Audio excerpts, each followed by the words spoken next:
Hey everyone, welcome to this video where I'm going to be discussing the arguments for whether the stock market is going to continue going up or if it's getting ready to crash. First in this video, I'm briefly going to give everyone context, so whether or not you're an active trader or if you've never looked at a chart of the S&P 500, we'll all be on the same page. Next, I'm going to share why people think the market is going to crash, or the bearish arguments, and then I'm going to share the arguments for why people think the market is going to continue going up, or the bullish arguments. To be clear, none of these arguments are necessarily mine or things that I agree with, but I just want to share all the perspectives to you today in this video. In a future video, I will share my thoughts and unfiltered opinions on this topic regarding a lot of these important arguments. However, first, I think it's important that everyone understands the basic arguments, and then in future videos, we'll go and break this down and see why it's actually so important. So without further ado, let's get started. I'm on a wave, slept on, now I got next on. I'm on a wave, I'm on a wave. This is a chart of the S&P 500, which is known as one of the best barometers of the total US stock market. This goes back 25 years, so we can see since the Great Recession back in 2009, we have had a move straight up for the last 11 years, and this is actually the longest uninterrupted bull market in US market history. So the all-time high here was achieved in February 2020, right before the pandemic fears began circulating around the world, and we had a massive spike in reaction to that fear. And since then, we have recovered very well. We're actually higher than this chart shows, probably around here. The question is this market going to be able to continue this bull market and stay above this trend line and continue taking all-time highs? Or is this market going to crash below this and start a new bear market? Just to be clear, bull means prices going up, bear means prices going down. So when I reference a bullish point, that just means that people are arguing that given that information, the market's going up, vice versa. So now let's look at the arguments for why people think this is going to turn into a bear market and the arguments for why people think this is going to continue a bull market. The first bearish argument is that the stock market is overpriced. In order to illustrate this argument, let's look at the Buffett indicator. The Buffett indicator is the ratio between the Wilshire 5000 and GDP. The Wilshire 5000 basically represents all the stocks in the US stock market. Therefore, you can think of it as the total value of the US stock market. GDP, or gross domestic product, is the sum of all the goods and services that a nation produces. Therefore, the fair value of the Wilshire 5000 is thought to be at around 100% of GDP. However, the Wilshire 5000 was actually 140% of GDP right before 2020. Since then, this ratio dropped down to 116% of GDP, but since then it has skyrocketed, and the last time I checked it on the live charts, it was at 142%. This is significantly higher than what the stock market was valued at compared to GDP before the great financial crisis of 2008 and also before the dot-com bubble around 2000. The question remains, if this was a bubble and this was a bubble, will this also prove to be a bubble? The next bearish point is the US debt crisis. Here's a chart showing the US total public debt since 1976, and we can see this line just continues to steepen, and as of 2020, this line has gone straight up. We are now over 25 trillion as of this chart, and I don't know about you, but when we get into the trillions, that's just hard to actually wrap your mind around. Just since 2010, the total public debt in the US has doubled. The bearish argument is that this extreme debt accumulation could eventually destroy the financial economy. The next bearish point argues that we are in a liquidity trap. A liquidity trap is a phenomenon in which interest rates are very low and savings rates are very high. Currently, this fits the script for today, as interest rates are at around 0% and savings rates are at an all-time high. So essentially, in this kind of situation where savings rates are very high and interest rates are already very low, it renders monetary policy ineffective. The only way that they could lower interest rates any further is if they went into negative territory, in which people would have to actually spend to loan money. The reason why people argue that this is negative for the stock market is because with interest rates already at 0%, the Federal Reserve cannot continue to further incentivize spending and investment. The next bearish argument is that the stock market has been disjointed from the economy. In order to understand this argument, here's a chart of M2 velocity. M2 is a broad measure of the total currency supply in circulation. Velocity simply tells how fast currency circulates in an economy. If I spend $1 at the grocery store, and then that grocer takes that dollar and spends $1 on a taxi, and then that taxi driver spends that dollar at a drugstore, the velocity of that dollar was 3. Therefore, the higher the velocity, the more that currency is circulating, which represents a healthy economy. As we can see in this chart, velocity has actually been going down since the mid-1990s. The bearish argument is that if currency continues to stagnate, as has been the trend, then this will continue to worsen the economy and will eventually affect the stock market. The next bearish argument pertains to concerns about the pandemic. The past several months of this economic shutdown has put so much pressure on small and big businesses alike. Aside from the obvious concerns of businesses shutting down and having to lay off employees, there's also concern about how this shutdown and pandemic will impact consumer spending and behavior in the future. Therefore, in the medium to long term, no one really knows how this will impact businesses and consumers, which drive the economy and impact the stock market.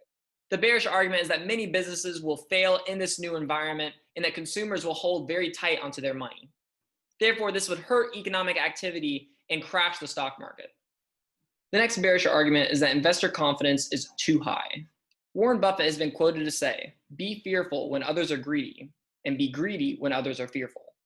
To illustrate this point, here's a price chart of Hertz, the auto rental company. In pink is the price of Hertz stock, and in green is the amount of shares that Robinhood investors are holding. Before the onset of the pandemic, the price of Hertz was hovering around $20 and crashed as the pandemic fears spread throughout the US. What ultimately caused their share prices to plummet was that they filed for bankruptcy. And so we can see that this went down from $20 all the way down to under $4. In response to Hertz filing for bankruptcy, Robinhood investors increased their exposure to Hertz stock by over 9-fold. This is just one example of investors piling in to stocks and different shares, even when businesses are going bankrupt.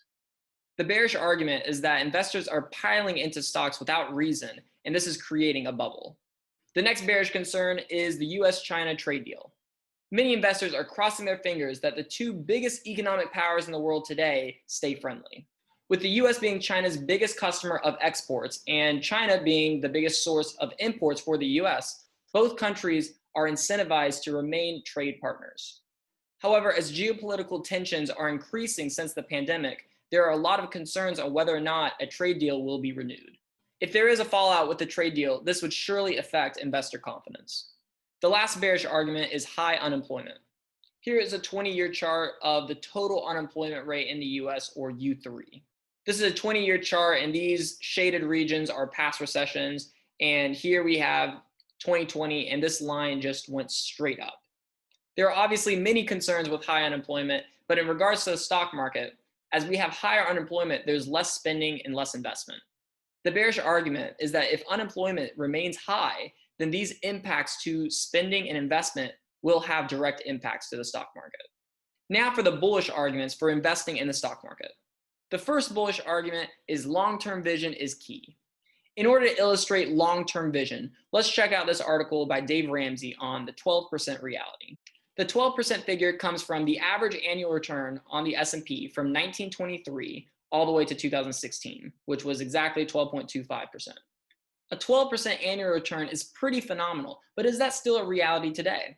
In this article, Ramsey talks about how returns can vary tremendously from year to year. And we can see this by looking at 2015, which had a return of only 1.3%, compared to 2014 and 2013, which had returns of 13.8% and 32.4% respectively. Many financial experts and gurus such as Ramsey talk about the best way to be able to make sure that you capture all these returns is by not touching your investments until retirement. In this part of the article, he talks about the lost decade from 2000 to 2009, in which we had two really bad recessions. During this decade, there was actually an average annual return of -1%. However, if you held in the 10-year period before the lost decade, you actually achieved an annual return of 18%. He concludes this by showing that the average annual return in both decades combined was still respectable 8%, similar to what the efficient market hypothesis suggests, which we'll talk about later. The bullish argument here is that you should hold on to your investments for the long term because that is the one proven way to get a return on your hard-earned money. The next bullish argument is that there's a lot of pent-up demand, and so when the economy fully opens up again, there will be a big recovery. This chart shows the personal savings rate, and just like unemployment, it has skyrocketed in 2020. A big reason for this is that people have lost their jobs, and so their income has been cut, and so many people are saving more money that they have. Also, with businesses being shut down, there are less goods and services available to buy, and so many people are just saving their money because there's nothing worth spending it on. This is being called a forced savings environment. And so the bullish argument is that when the economy does recover, then all this money will be re-injected into the economy and will result in an economic boom. The next bullish argument is that the Federal Reserve has your back. This chart starts in mid-March and goes to the end of May. This shows the daily purchases of mortgage-backed securities by the Federal Reserve. After the stock market had declined by about 30% right around here towards the end of March, the Federal Reserve was buying $125 billion worth of mortgage-backed securities per day. As a result of all these $100 billion plus purchases per day, the Federal Reserve helped provide liquidity in the financial markets. Many people credit the Federal Reserve for their aggressive actions during March for why the stock market recovered the way it did. The next bullish argument is that the stock market is much different now than it was in 1929. While there are many more companies listed on the stock market today, and the market cap is thousands of times larger than it was in the 30s, a key fundamental difference now is that there are price controls. These price controls are called circuit breakers, and when they are triggered, all trading is halted. There are three different thresholds: 7%, 13%, and 20%. So if the stock market goes down by 7% in one day, all trading is halted for 15 minutes. If the market goes down by 13%, there's another 15-minute break. And if the market goes down by 20% in one day, all trading for the remainder of the day is suspended. The reason why these circuit breakers are put in place is to try to promote stability to the market when there is a lot of fear. This was actually demonstrated multiple times back in March because the market went down by more than 7% in one day. The bullish argument is that these circuit breakers help promote stability in prices even during times of fear. The next bullish argument is innovation. The bullish argument is that while many companies are struggling, there are also a lot of companies that are doing well and will ultimately lead the economy out of recession.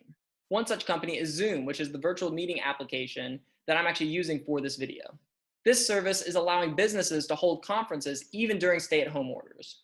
Also, some companies have taken measures in order to ensure that they're able to function no matter what happens next.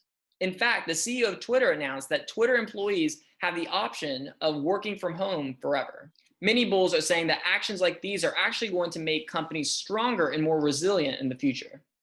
The next bullish argument is that the stock market is always forward-looking. This bullish argument can be understood if we understand the efficient market hypothesis. The EMH basically states that all share prices, and therefore the stock market as a whole, are always trading at fair value. This hypothesis claims that this is true because the market takes into account all available information. People that believe that this hypothesis is correct would use this to disprove other people that are saying that the market is overpriced, because according to this hypothesis, the market is always fairly valued. The next bullish argument is don't bet against America. The head of the Federal Reserve, Jerome Powell, was quoted on 60 Minutes for saying exactly this. But what does betting against America mean? Here's how some financial gurus explain this by presenting a question. Can you really imagine a world without ultra-successful companies like Apple, Microsoft, Amazon, Google, Walmart, McDonald's, Home Depot, Coca-Cola, or Verizon? The bullish argument is that if you're betting against America, you're also betting against some of the best companies in the world and are going to miss out on those returns. The last bullish argument is quite simply that bears are always saying the market is overvalued. To illustrate this example, let's go back to this chart of the S&P 500 and go back to 1996. This is when the S&P 500 was around 600. And at this time, many bears were talking about how the market was so overvalued that it was going to collapse any day. And the market went on to continue to take all-time highs out for another 4 years before finally correcting. The bullish argument is that if you sell your equities too early, you might be like some of these people that sold in 1996 and missed out on all these returns when the S&P 500 went from 600 to over 1,500. That concludes it for this presentation of some of the key arguments for and against investing in the stock market. Here is an outline for all the bullish and bearish arguments that we discussed today so that you can all easily refer to the major points that this video covers. The points in the middle are not conclusively bullish or bearish because their respective impacts will differ depending on a lot of other variables. We will cover some of these factors in future videos and also break down a lot of the topics that this video brushed over in further detail. This will also help us understand how many of these factors impact the real economy and how we can take advantage of this knowledge and invest accordingly. And again, stay tuned for a video coming soon where I will be sharing my thoughts and opinions on a lot of these topics that we covered today and where I think the stock market is going in the future. Thank you so much for watching, and I hope everyone is doing well and that you all gained some valuable insight from the various arguments that were presented today. Please, in the comments, share what your perspective is and where you think the stock market is going, and I will see you all next time.